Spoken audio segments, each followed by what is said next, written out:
Just wait a couple seconds while everyone gets their audio connected. See a few connections still going on here. So thanks for being here. All right. So I am Michelle DeRusha, and I'm with Nebraska Statewide Arboretum. So welcome to today's plant talk. Today we have something a little bit different. We're doing a panel discussion with 4 healthcare experts in Nebraska. So we are going to hear from Mike Harvey, who's president and CEO of Syracuse Area Health in Syracuse. Julie Zahn, who is an NSA board member. We're lucky to have her. And she worked as a lead volunteer with Syracuse Area Health's landscaping projects. Lois Jordan is president and CEO of Midwest Geriatrics, which includes Florence Home Healthcare, Royale Oaks Assisted Living, and House of Hope Assisted Living, and Alzheimer's Care. And those are all in Omaha.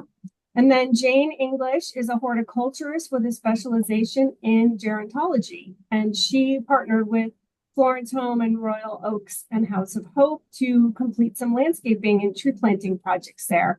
It's part of her master's degree project. So we will be hearing from her too. So today we're going to be talking about the benefits of integrating green spaces into healthcare facilities. So the administrators and volunteers involved with these green infrastructure projects will also offer some insights into why and how they supported these green infrastructure projects. So just a couple housekeeping details, and then we will jump right into it. The Winter Plant Talk series is a free series hosted by Nebraska State Arboretum. We're a nonprofit organization.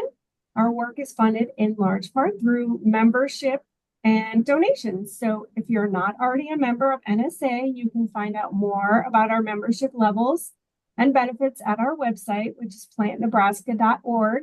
And Toby will drop that link to our membership page into the chat. And just as a reminder, each of these plant talks is recorded. So all registrants are sent a link to the recording by the end of the day today. So even if you can't make a future plant talk in person here at the noon hour, you can always watch it later on our YouTube channel. And then one final reminder to please keep your microphone on mute. You can put questions in the chat if you have any as they come up as we go along. And then at the end of the presentation, we should have a few minutes to get to some of those questions. So I am going to hand it over to Hannah Pinio. She is the Nebraska Statewide Arboretum Executive Director and the facilitator for today's panel discussion. Thank you, Michelle. Hi, everyone. Thank you for being here today. So yes, I'm going to be leading the discussion. We will have time for questions at the end. So if you have questions, please put them in the chat throughout, and we will do our best to leave time so that they can get answered at the end as well. We are going to start by asking each of our guests to provide a bit of an overview of their facilities and their projects. So let's start with Mike. Mike with Syracuse Area Health. Would you please start by giving us an overview of your facility? Sure, absolutely. And thank you for having me on here today. I'm happy to share about our facility. So I'm Mike Harvey, the CEO at Syracuse Area Health, and I've been here a little over 17 years, so for quite a while.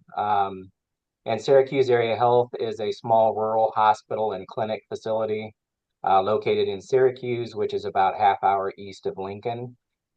We service around a population of around 15,000 in our total market area, and we have a little over 200 employees.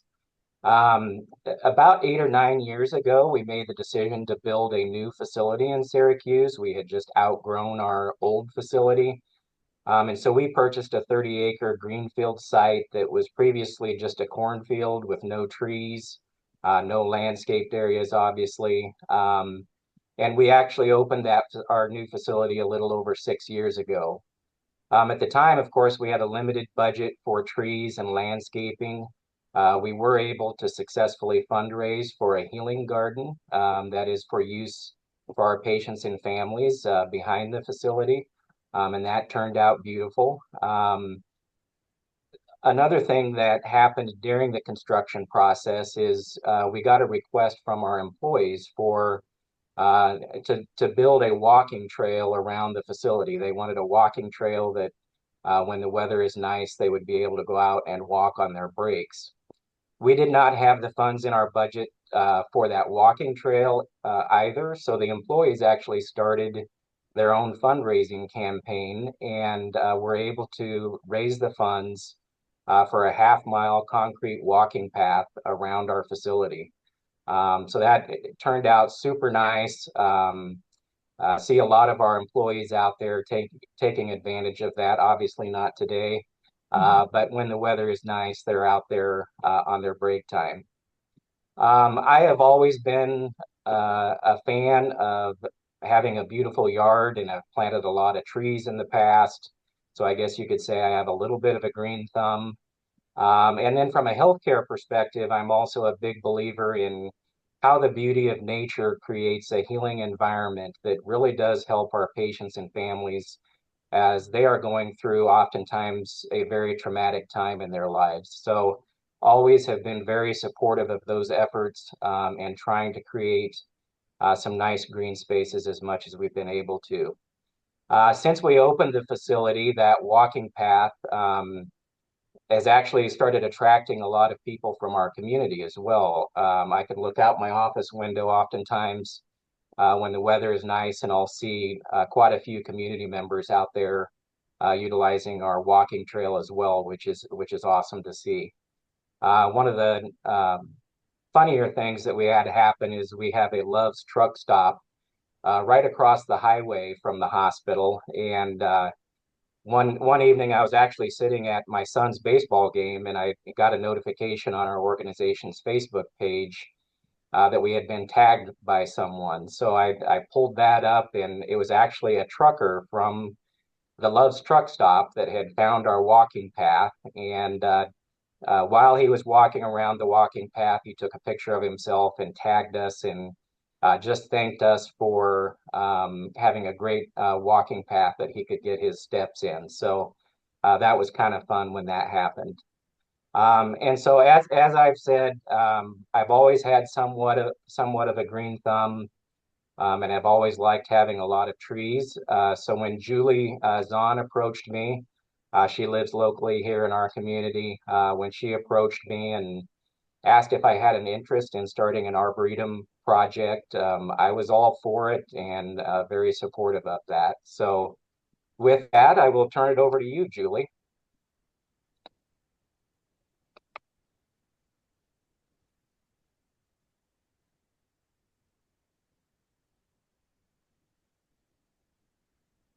Thank you, Mike. Had trouble finding my unmute button there. So as Mike said, I am a community member, and as Hannah said, I'm also a board member of NSA. And before that, I was a master gardener for 9 years. So planting is kind of what I do. And my husband has also been instrumental in tree planting for me and teaching me a lot of different things about our native trees. So I was thrilled when Mike agreed to do the project at the hospital. One time I had some time to kill and I walked the path, and I had never been on that path before, and I found the healing garden, and it was so impressive to me. And I thought, we need more of this around the front of the hospital. More people need to see this. It was such a beautiful spot. So we got busy and formed a committee. I have another board member here that lives in the same section that I do, NSA, and Carol is a wonderful planter. And then Brianne Wilhelm is another gal from the community who is really good with design. And both of those women had worked with me on other planting projects in our community. So we formed a committee, and we applied for a grant.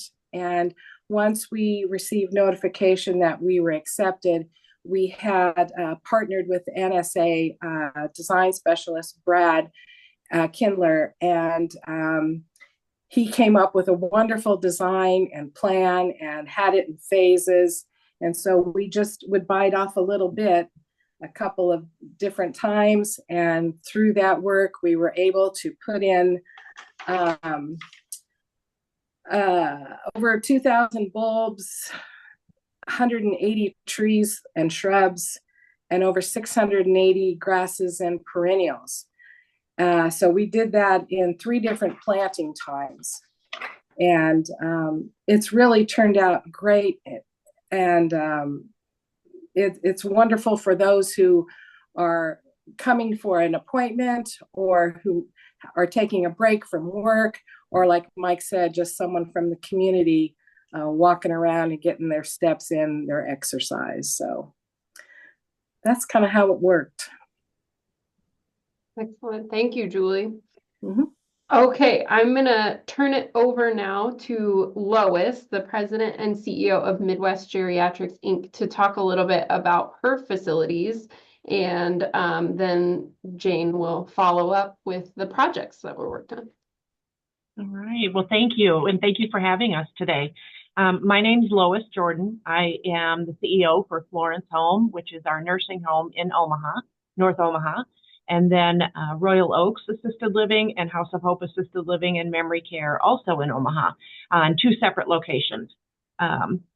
Florence Home has about 2 city blocks, 2 acres or so of land, and Royale Oaks and House of Hope sits on about 8 acres of land. So we had a lot of property that probably took a back seat to our focus, and we were doing a disservice to ourselves and to those that live with us here. So we were really excited when Jane reached out to us and said, you know, hey, I'm wondering if you would be interested in visiting with me further about this. So absolutely we are, and it's been a great ride ever since. So Jane's going to talk about the specifics for the location, but as I'd mentioned, our one location is a 2-story building that looks out on the property of at Florence Home, and has courtyards and garden space and areas that residents can come out and enjoy,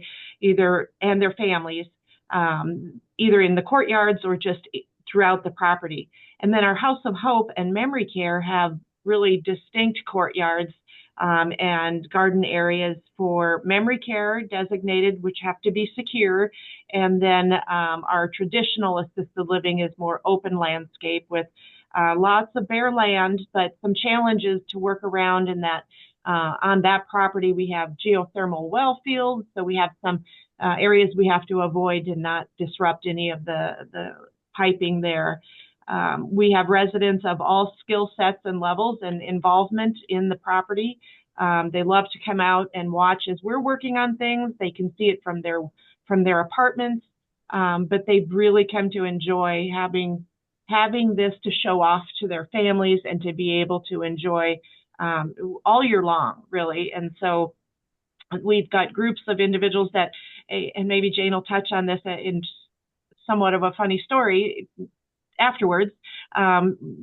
We did a beautiful planting in the front of the property, and one of our residents thought it was a cutting garden, and so cut several of the plants and flowers out. So lesson learned, I think Jane's created another cutting garden that will meet that need. So we did not explain that very well, that those are some things that have to root a while.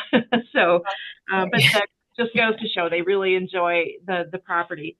And thanks to Jane, she also helped me get my interest in being a master gardener as well. So I completed that last year, and I'm super excited. It's in Potawatomi County in Iowa, but I still use it over here in Nebraska, and I'm thrilled to be a part of this and see the excitement in our families and our residents. So thank you, and I'll turn that back over. All right, Jane, we'll let you get your screen share set up and tell us a little bit about the projects. All right, help me out if I have challenges again, Hannah. All right, so I'm going to share. I'm just going to do the window then. Mm-hmm. Okay, can you see that? We can. Okay, let's start at the beginning. Still see it? Yes. Okay, so Like Lois said, we've got two properties here. The first one is Royal Oaks and House of Hope, and the second one is Florence Home. And between the two properties, we're looking at 12 to 14 acres in that range. I think Lois came up with about 13 in her total, and I always come up with 14. So some key things to think about with these properties is Royal Oaks and House of Hope has two memory care courtyards. It has two outdoor spaces for assisted living residents. So they have 4 communities just on this one property. And they've got about 2.5 acres of open space. And then Florence Home has 2 courtyards. And then they've got right in the nature of an acre of open space. So you can imagine my delight in saying I get to do this for my master's project. And it started at Royal Oaks and House of Hope. And then as we've gone along here, we've pulled Florence Home into this too. So there's a lot of refurbishing work to do there, and it's been nothing but a pleasure. And Lois, we've been together for 4 years, if you've forgotten. So at Royal Oaks and House of Hope, this is a view of before. And as we went through the project, we identified priorities. So the first one was to refurbish the front foundation. The second is to retree the property. So like Lois said, these two properties are in Northeast Omaha, and this is one of the oldest parts of Omaha. So the tree canopy is really aging in this part of town. So it's extremely important to start retreeing this part of Omaha because we're starting to lose a lot of trees. At Royal Oaks, you can find stumps where the trees are just going down one after the other. And the same is starting at Florence Home along the street. And then the third priority was to refurbish the plant foliage in the memory care courtyards. And there are 2 of those. So as we went forward and thought about the grants, there is about $12,000 worth of grants that have been associated with this project across both the properties. We came up with the 2 priorities that were most important at Royal Oaks, and those are 1 and 2. So when we look at this, the front foundation, I don't know if you can see my cursor, but I'm going to use it. Starts with the pin oak, goes all the way across the front of the building, and then around the front of these 2 resident wings on the side. And then where that gazebo is sitting, that is part of that 2.5 acres of open space. And it is clear, right? It's a perfect place to plant trees. So after this is what the front foundation looks like about a season and a half into the plantings. So I think I took these right at the end of June into early July last season. And the main priority of the design is to bring the landscape to the residents. It's always to bring it to the residents because this is their home. So we're doing designs that are home-like, comfortable, beautiful, and viewable from all the resident windows. So at Royal Oaks, the residents, if you look at that main building, the upper floor are, Lois, I don't know if they're full, but I know there's people that live up there. One of them told me. And then there's 2 wings on the side. So the goal of this front entry is the residents, if you look at these pictures, some of them look like they're coming from the views from the windows. It's to see the whole landscape from their windows. And then also enjoy it from the front seating area that sits right out the front door. The main focus of the design was a very diverse, sustainable, multi-heights, multi-types of foliage and seasonal color of shrubs. So there's a very diverse set in here that flowers, that fruits, the foliage color changes throughout the year. And then we augmented the foundation height-wise, not only with some tall shrubs, but with 4 autumn brilliant service berries that we put in the beds and then pulled out of the beds just to give it a little depth. This top picture, you can see there's a red oak in the picture. And if you look in the middle, you'll see a beautiful old pin oak. It's one of the prettiest pin oaks I've ever seen for those that know what pin oaks, right, can look like.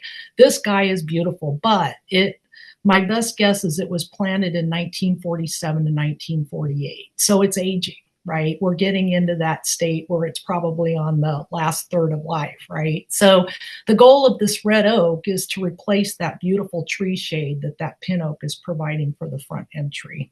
The perennials, are minimal, and that's for good reason, right? They're perennials, but of course they're the star of the show right now. And we put those right by the front entry on each side of the walkway going into the building. And they're the star. The residents just love them.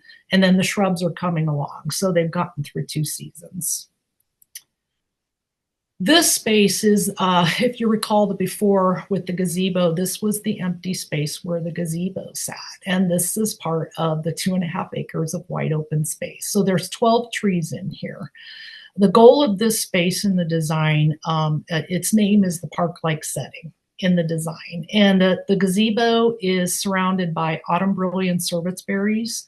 And there's some red buds in the shade of the 2 pin oaks you see there. And those pin oaks have been pretty beat up by parking lot construction in the past. So I anticipate those pin oaks will start to diminish at some point in the future too, pretty near.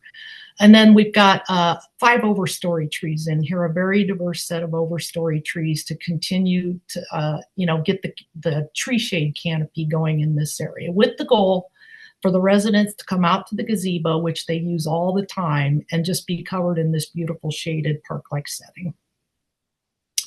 These are 2 more open spaces within the 2.5 acres. And these are the assisted living outdoor spaces at Royale Oaks and House of Hope. And you can see the one is well designed, just a great walkway, just beautiful shaded porch, got a nice gazebo, but there wasn't any tree canopy in here or, shade out in the landscape. So our number 1 goal with the trees was to plant overstory tree canopy and start shading off some of those walkways. So you can see, and you can ignore the color of that swamp white oak. I was worried about it last year, but it seems to be okay now. The overstory tree canopy was put along this back area with the goal of shading off the sidewalk. And then we put 2 smaller trees by the gazebo to try to shade off that whole gazebo area.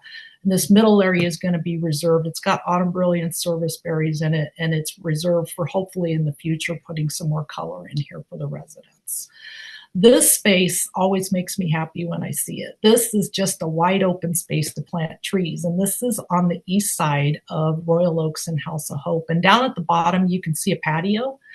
This is an older patio in the Royale Oaks building. So this assisted living community, a very large patio, but not quite as modern as the other community has. So the only goal here for this patio area was to shade it off from the south. So down at the bottom, there's a red oak planted down here that will eventually hang to the edge of this patio and shade it off with tree canopy from the southern sun.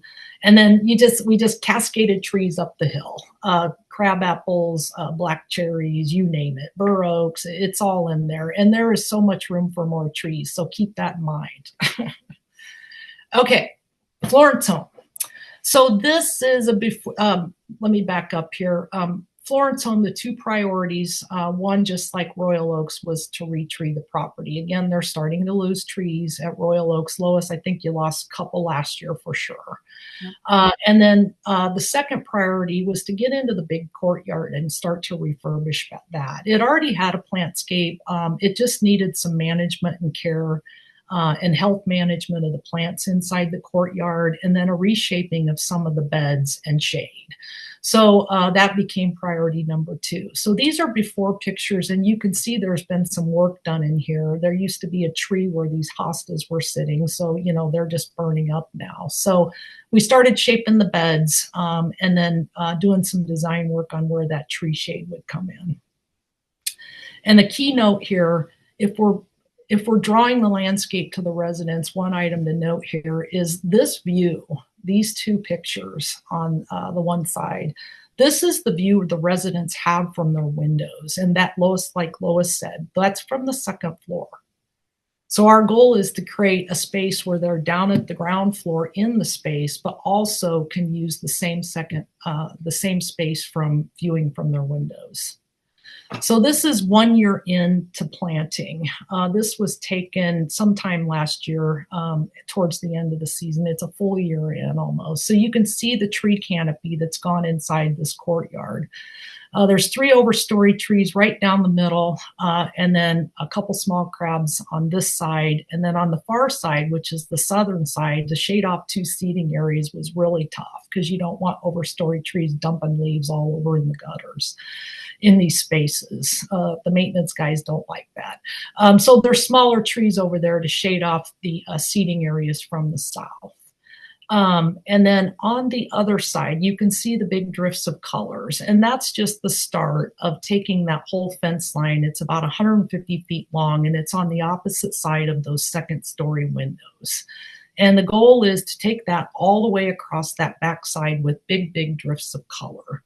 And the reason we're doing big drifts is we need them to see them from the windows. And when we're talking about 24 by skilled nursing, we can have eyesight issues. So we want them to see beautiful swaths of color and break it up for them. The one thing that I want to note here is where I'm standing, there is a red oak. So for overstory, you can't put in these spaces, you can't put trees that drop acorns, seed pods, heavy piles of leaves. So you stick with the small leaf trees inside the courtyard, and then outside to draw the nature and the squirrels and the birds of the world in, you put the red oaks right outside the courtyard. So I'm standing right next to a red oak. These are the 2 open spaces at Florence Home, and again with the trees. So this is a gazebo. We call this the horseshoe area, and this is right off North 30th Street in the north part of Omaha. And they lost a silver maple over here last year, and that silver maple that's right in the middle over there, that tree's not going to go much longer. So the goal here was to get the overstory tree canopy canopy going and create another park-like setting for the residents, families, and staff. And then the second picture is just the wide open space on the east side. We're filling it up with tree canopy for those that are on the property and then the broader community.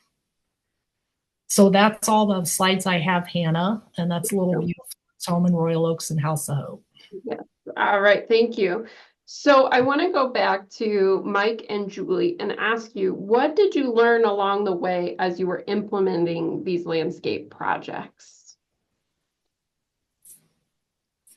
Well, I'll jump in real quick, Julie, first, I guess.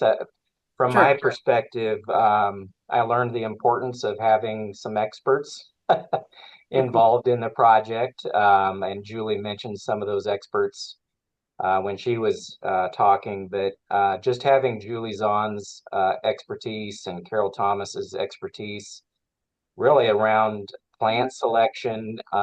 Even though I've got a green thumb and I really enjoy it, I've never done a lot of research on it, and didn't have a lot of, I would have just gone and picked out whatever looked nice, I think. But I think there's a lot of strategy that actually goes into plant selection and what will work well at our site.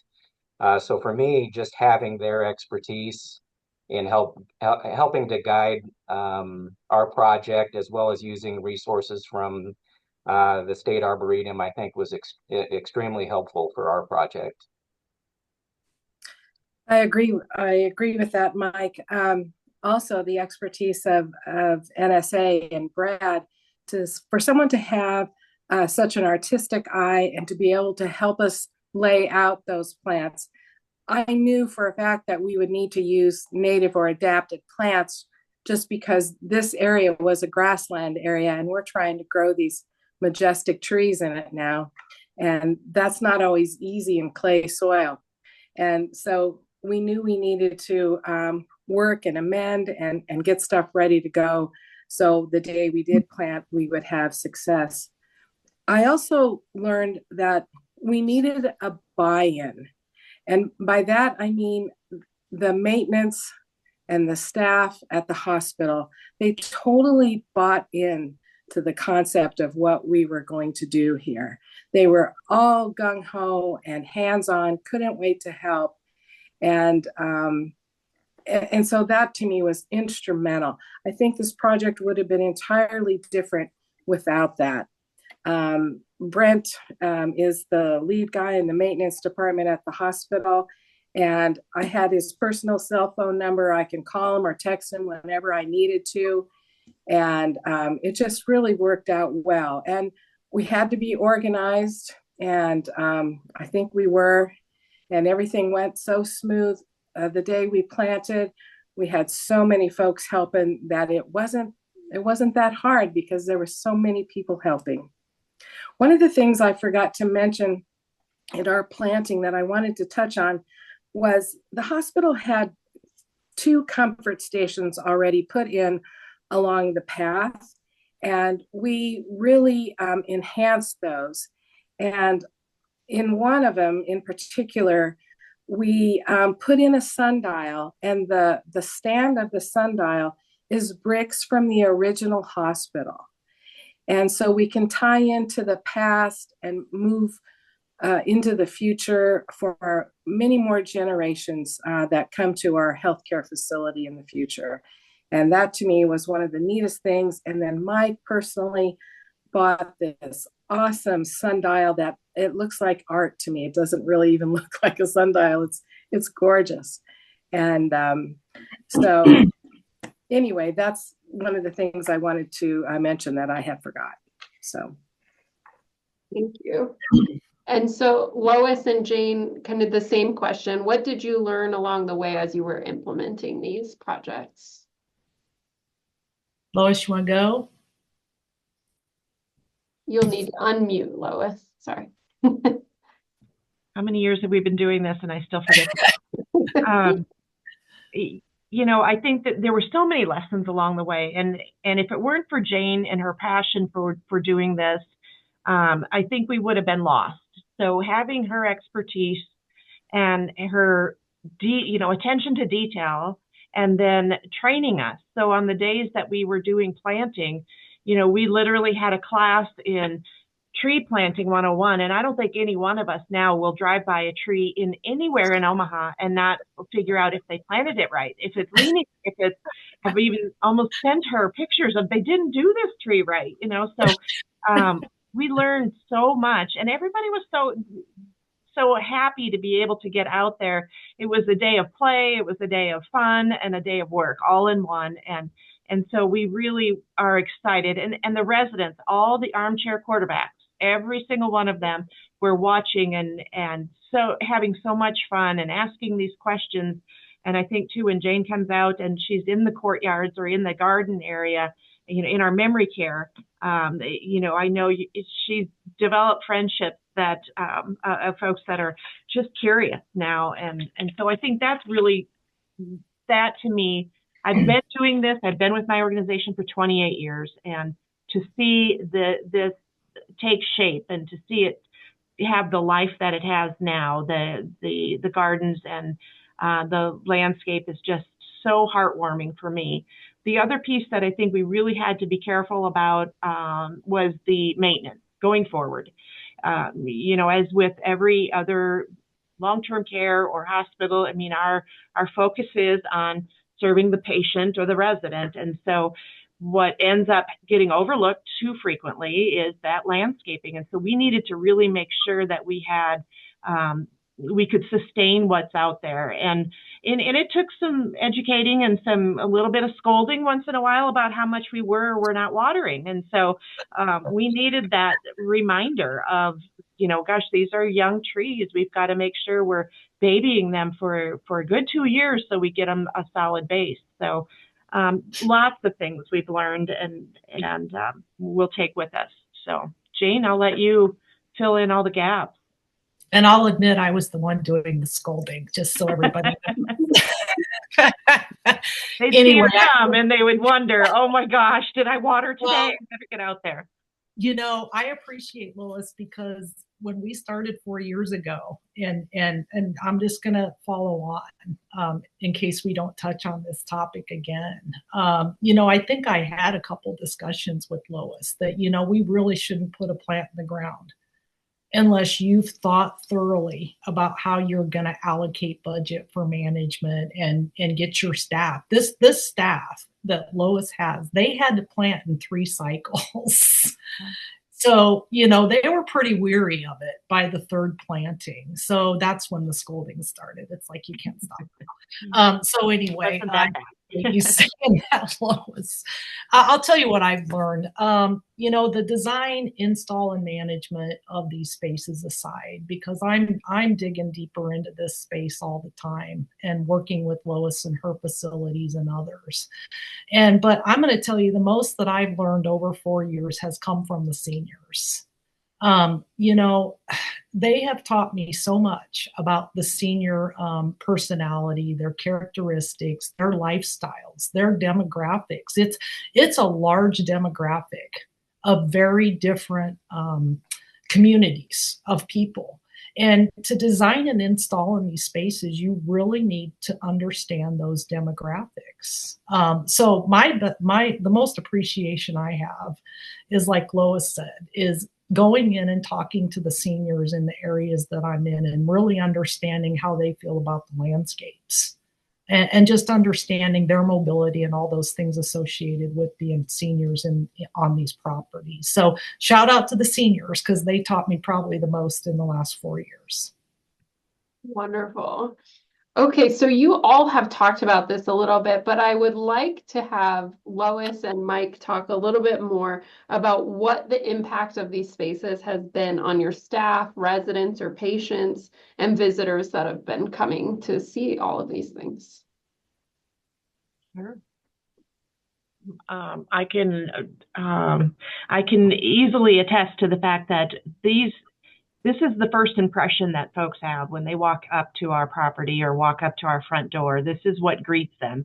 And for those not familiar with Omaha, North Omaha is probably, as Jane said, the oldest part of our communities. And so you can see well taken care of properties that are a little tired, and then properties that are very tired. And so we are continually marketing, and it starts from the curb up. And so we need to make sure that we are presenting a good first impression. And so that's really important. And then the residents, the seniors that live there, as Jane mentioned, this is their home. And so they take great pride in showing off the property. I personally even remember my grandma taking me through her garden, and it was very important that she would point out each one and what it was and how she had to take care of it. And it's a big topic of conversation. And so the same still happens with the folks that live with us too. So they are very excited to be able to show their family the area. They enjoy sitting in it in the courtyards or in the garden areas and just being able to relax or watch us, working on it. So it's really a big part of their day and a big part of the pride that they have in their home. So that to me is critical. I would say from the perspective of our project, ours is still relatively new. All of our plantings took place in the last year and a half. So, the project itself, I think, created a lot of interest, obviously, among our staff for sure, and a lot of participation as well, as Julie said, and a lot of interest from the community also. As far as impact on our patients and visitors, I think that remains to be seen. I'm super excited to see what everything looks like this spring when everything starts coming in, and I think that'll be really our first chance to really see what all that is going to look like. So just super excited about the future. I think all of these plantings and these trees have made that walking trail much more attractive. Hopefully in a few years, we'll have some shade areas as well along the walking path. And so, for our project, I think what impact that all will have is yet to be seen. Yes. Okay, Jane, I know that your focus of your studies and what you've been doing has been on working with older adults and those facilities and what these landscape projects can mean to them. So can you share briefly what are some of the differences you had to consider when you were designing for these spaces rather than, like, say, a public park or a home landscape or something like that? Hannah, I can talk about this for an hour. I'll keep it to 2 minutes. I thought about this one because I had to shorten it way up. So, a park is a destination, right? From a broad perspective, it's a place we go to engage in an activity, right? Senior living, and I'll just do a slash healthcare, and I wrote a couple notes. These are places where people, where a population of people live. And it's either permanently or temporarily, right? In a community together with a lot of other people. So like Lois and I have said, this is their home. So when we're doing landscape design on these properties, we're focused on doing it from the perspective of the residents who live there. Okay, the community of residents. So I'm going to do a couple brief examples of what that means. So let's take the big courtyard at Florence home as an example. It is a large courtyard, and the residents at Florence home, they're on the second floor on that east side. The courtyard's on the lower level, right? Florence home is a 24/7 skilled nursing. So one of the things you have to look at is the demographic of the community, and that starts with their mobility in these cases. And when you're thinking about the outdoors, some of the residents might be bedbound. Some of them might be in a chair. They might be spending the majority of their time in those rooms, or they're in a wheelchair or walkers or whatever. So you have to consider the mobility and the residents' rooms and their windows. So they look down at an angle into this courtyard and then out into the grander landscape. So the goal there is for the residents to look at beautiful tree canopy from those second story windows, because we want to bring that nature to those windows. So you're almost designing in like a multi-dimension. You're designing from indoors and outdoors, those spaces. You have to think about them both. And sometimes I'm designing almost in a 360-degree mode. What does it look like from the windows? Now, what does it look like when I'm sitting out there? And you need to do it both ways because a lot of them are in their rooms. The other thing, when they're looking out those windows, and if you think about the demographic, there might be eyesight issues, right? So when we're planting beautiful spaces, and we have one long bed, about 150 feet long, along the back fence, the farthest from the windows in that courtyard, so the residents can look down into it, to that fence. We're planting huge drifts, and I think you saw the Rudbeckia speciosa drift, right? We're planting huge drifts like that all the way along using shrubs and perennials, because we want the residents to look out their windows and see tree canopy and then beautiful drifts of colors from a distance. Whether they can see it clearly or not, they can see that color. Okay. And then your other goal, another quick one, is you need to draw nature in. So if you're looking at a courtyard, how do you draw nature into a courtyard very, easily without acorns and seed pods and all these wonderful things that birds and squirrels like? You put the oaks right outside the courtyard fences.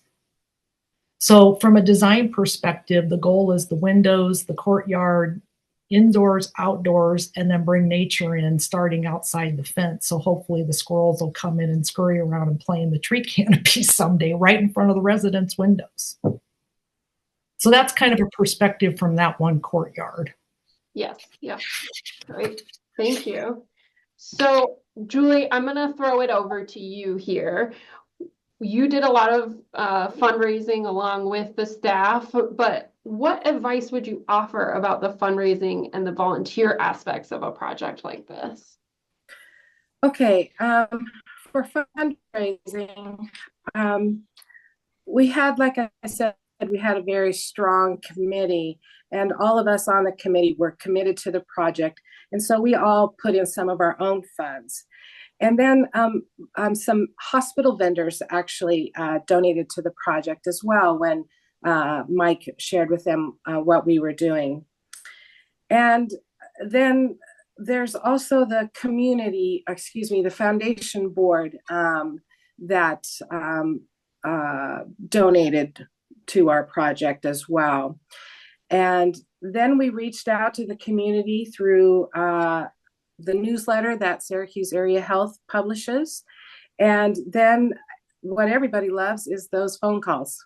And so I knew some folks in the area who were very pro tree and native. And so I called some of them, and they were more than happy to either donate trees that they spaded in and paid for all of that, or they gave us funds.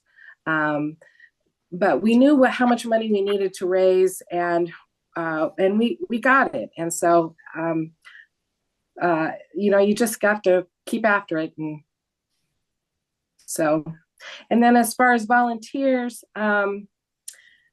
again, back to the maintenance staff, they were brought in from the very beginning. They sat in through all the meetings, and so they knew what would be their duties moving forward as far as watering and care. And then my husband and I plan to give a tree pruning demonstration with them, because a lot of those guys are kind of new to this. And so just making sure they have the right tools to do what we're asking of them moving forward has been helpful. And then the staff at Syracuse Area Health, they've been so generous with their time. And then we have a community garden club, and that I happen to belong to, surprise, surprise. And so we all pitched in on that. And then we reached out to our local school system, and we had some of the FFA kids come out, and they've been involved in every planting, and they're always looking for a field trip to get out of class. And so it was a win-win. They helped, and so many people made the days go very easily. No, I have teenage niece and nephew. They would do anything to get out of class. So even if it's planting a tree. So I want to ask Lois and Mike, there's a lot of priorities when it comes to healthcare and what you need to do, and things can pull your focus in a lot of different directions. Why did you decide to make this landscaping and these projects a priority for your facilities?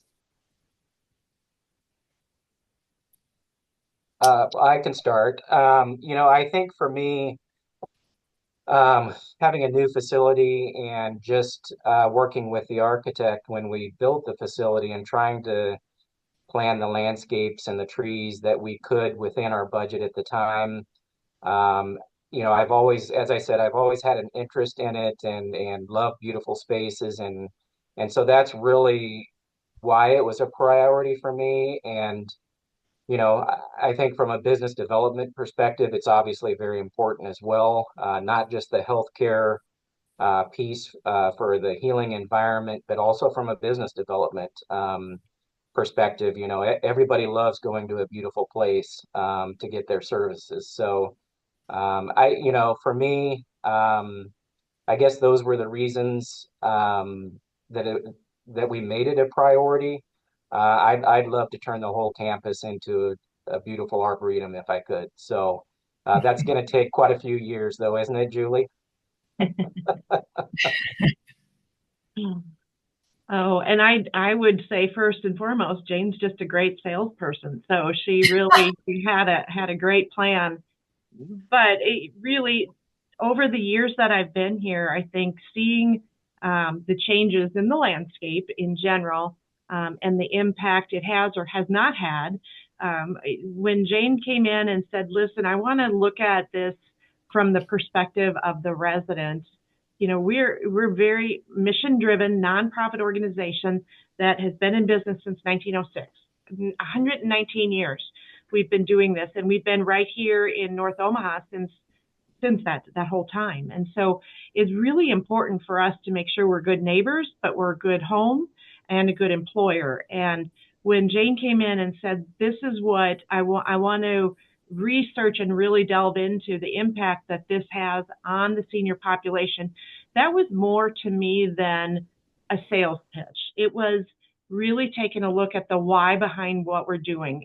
Lots of different landscape companies have been in and wanted to throw something in here or sell us something there or do something with the property, but that was more of a one and done and they're gone. This was an investment. This was really more than just saying, you know, here's something that I think would work for a hot minute. This is really a long-term investment that's going to have benefits that very first year, and that was important for us. And it's important for our residents. We've over the years had residents who have just absolutely thrived being able to be in the gardens. And one gentleman who had no legs, we modified therapy, worked with him to modify a ground scooter so he could get out and actually go in there. He just wanted to weed. He wanted to be in amongst the flowers and weed and do whatever he could. And he was out there from sun up to sundown. If we didn't chase him back inside, you got to go in and get some rest. You know, that was so important to him. And that's why it's important to us. We want to make sure that we have the place for that we can meet that need. And Jane was the perfect fit for us. She's got all the expertise to not just give the idea, but to see it through to fruition. So. Well, thank you all so much for being here today and for sharing all of that information. I'm going to open it up to the questions that we have here in the chat. So if anybody does have questions, please put those in the chat and we will get to them. But Michelle, do you have any questions you flagged here? Sure. Let me just scroll up. I saw one early on. Oh, okay. Yeah, this is a good one from Gary. He's asking if any of the plans needed to take into account building or parking expansions. I can start by speaking to that, I guess, real quick. Being a new facility, obviously we're still a small hospital, but we've been growing very rapidly. And when we started the Arboretum project, we actually worked with our architect. We had done some facility master planning and just trying to predict where our facility would grow based on volume trends. And so our architect actually helped us and gave us a site map of where future growth within the buildings themselves, as well as future streets, where those were projected to be. And so we actually designed the location of the plantings around all of that to hopefully avoid that in the future. And I'd say the same for us too. Jane and our group looked at the plans and the design. There is still room for us to expand and grow. We don't have that on our immediate, 5-10 year range. So what's in place now is perfect and still allows for growth. So one of the other questions I see in here is, have you seen improvements in residents' mental health? Oh, absolutely. Yeah, definitely. We have our like I said, we have our memory care community garden area. They're out there again all day. They love being in that space. We had to, we took into consideration safe plants. So you're not around a lot of thorny rose bushes, and everything is appropriate and safe for humans and pets. So because we have pets as well. So yes, it really does help. And it's used during the nice weather, obviously not now, but during the nice weather, there's a courtyard right outside my office and I can see that garden area, and it's used all the time. And people want to just be out there just to sit. They don't, we have activities out there frequently and games and picnics and whatnot, but folks just go out there just to sit and look and meditate, so it's really used frequently. And have either of your projects considered adding vegetable garden areas for your facilities? We have them. Yep, we have them in our assisted living and in our nursing home areas, gardens as well.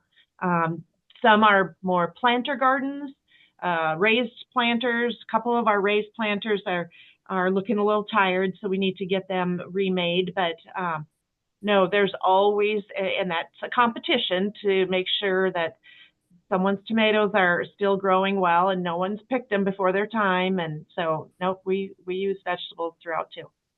Yeah, and a lot of times, one of the residents in the assisted living, one of the areas asked me if I would get him some tomatoes this year.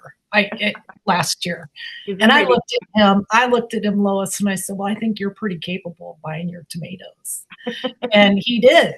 And he put them in, and they took really good care of them. They had a bunch of cherry tomatoes, so they grow vegetables all over those properties. Yep, they do.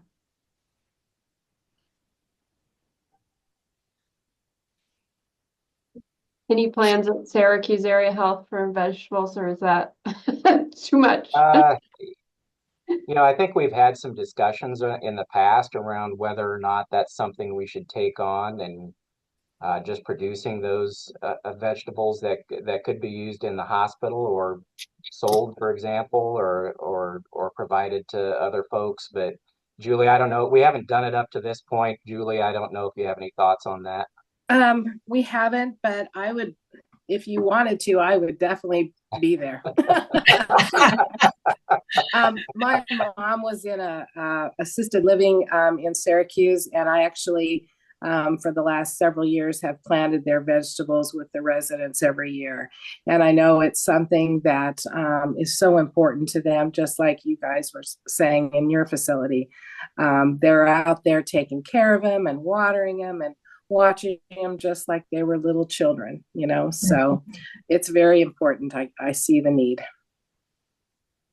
All right, and our last question today, and this is something that we run into at the Statewide Arboretum all the time. When we put in pollinator gardens, we always get some scare, people are fearful of stinging insects. So have you had to do either, whether it's with your residents or with your staff as people are walking, any type of education about stinging insects and I guess how to avoid them, or what the problem could be? I can start with the plantings we did at Royale Oaks and House of Hope. So I have a lot of pollinator attractors. There's Temple of Bloom, Seventh Son in the memory care courtyards. Great for fall, right? And I always tell them the monarchs are coming, but they attract a ton of bees. So it's a placement thing with me. I do not have a problem attracting them. What I'm trying to do is when I'm being very cognizant in the design where they are. So when the residents walk by them, they're usually the ones that are big attractors. They all attract, but the big attractors, they're 8 to 10 feet away from people usually. So that's how I handle it. And if we had anybody with a severe allergy to that, then our staff are aware of that. We might, be specific about what location or time of the day, maybe that they're out there, or whether or not they're in a particular area. So yeah, we haven't had an issue with anybody getting stung or being fearful.